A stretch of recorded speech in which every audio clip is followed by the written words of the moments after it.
नमस्कार मित्रांनो, जय महाराष्ट्र। आताची सर्वात महत्त्वाची बातमी आली आहे थेट ठाकरे यांच्या गटातून। कोणत्याही महत्त्वाची बातमी बघण्याआधी आपल्या चॅनलवर नवीन असाल तर आत्ताच अशा माहितीपूर्ण राजकीय व्हिडिओंसाठी आत्ताच चॅनलला सबस्क्राईब करा। दिल्लीच्या जंतर मंतरवर सुरू असलेल्या कॉकरोच जनता पार्टी म्हणजे सीजेपीच्या आंदोलनाला अखेर यश आले आहे। धर्मेंद्र प्रधान यांनी आपल्या केंद्रीय शिक्षण मंत्रिपदाचा राजीनामा अखेर दिलाय। नीट पेपर फुटीमुळे धर्मेंद्र प्रधान यांना जबाबदार धरून त्यांना राजीनामा घेतला पाहिजे अशी भूमिका सीजेपीची होती। काहीही झालं तरी आम्ही मागे हटणार नाही असं सीजेपीने सांगितलं होतं।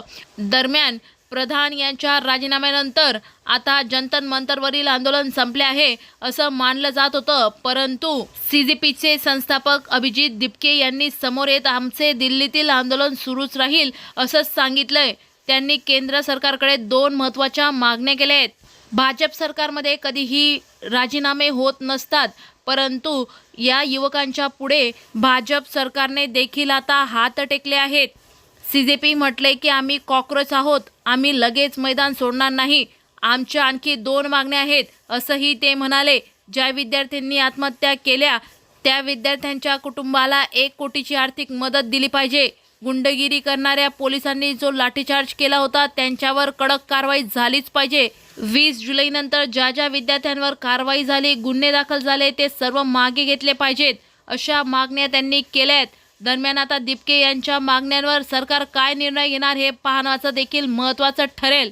धर्मेंद्र प्रधान यांच्यानंतर शिक्षण मंत्रिपदाचा कारभार कोणाकडे सोपवला जाणार असे विचारले जात आहे। नव्या नावाची चर्चा आता जोमात सुरू असतानाच दिल्लीच्या राजकारणात मोठं नाव असलेल्या एका बड्या नेत्याने एका नेत्याचं नाव घेतलंय। विशेष म्हणजे हे नाव महाराष्ट्रातलंच आहे। उद्धव ठाकरे गटातील नेते तथा खासदार संजय राऊत यांनी प्रधान यांच्या राजीनाम्यानंतर प्रतिक्रिया दिली आहे। तरुणांच्या लढ्याचे हे यश असल्याचं मत त्यांनी व्यक्त केलंय। पंतप्रधान नरेंद्र मोदी आणि केंद्रीय गृहमंत्री अमित शहा यांची आंदोलकांपुढे न झुकण्याची भाषा होती, पण आता 12 वर्षांमध्ये हे प्रथमच असं आंदोलन झालं आहे।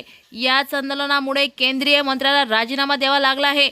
सगळा देश यासाठी तरुणाईचे धन्यवाद मानतो अशा भावना राऊत यांनी व्यक्त केल्या आहेत। प्रधान यांच्या राजीनाम्यासाठी ठाकरे गटाकडून मोठे आंदोलन केले जाणार होते, यावरही आता त्यांनी भाष्य केले आहे। दिल्लीच्या आंदोलनात अनेक विद्यार्थ्यांना आत्महत्या करावी लागली। उद्याच्या आंदोलनाला आता विजयी रॅलीचे स्वरूप आले आहे, पण 20 मुलांचा जीव गमवावा लागला, त्यामुळे आम्ही जल्लोष साजरा करणार नाही असं स्पष्टीकरण राऊत यांनी दिलंय। धर्मेंद्र प्रधान यांच्या राजीनाम्यानंतर आता राज्यातील घडामोडींना चांगलाच वेग आलाय, यावर राऊत यांनी भाष्य केले आहे।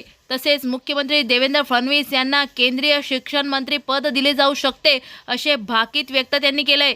उपमुख्यमंत्री एकनाथ शिंदे, उपमुख्यमंत्री सुनेत्रा पवार, खासदार प्रफुल्लभाई पटेल हे दिल्लीत जात आहेत। मला असे वाटते की धर्मेंद्र प्रधानांच्या जागी फडणवीसांना संधी मिळू शकते असं ते म्हणाले। फडणवीसांनी वकिलाचं शिक्षणही घेतलं आहे अशी राजकीय वर्तुळात जोरदार चर्चा सुरू आहे।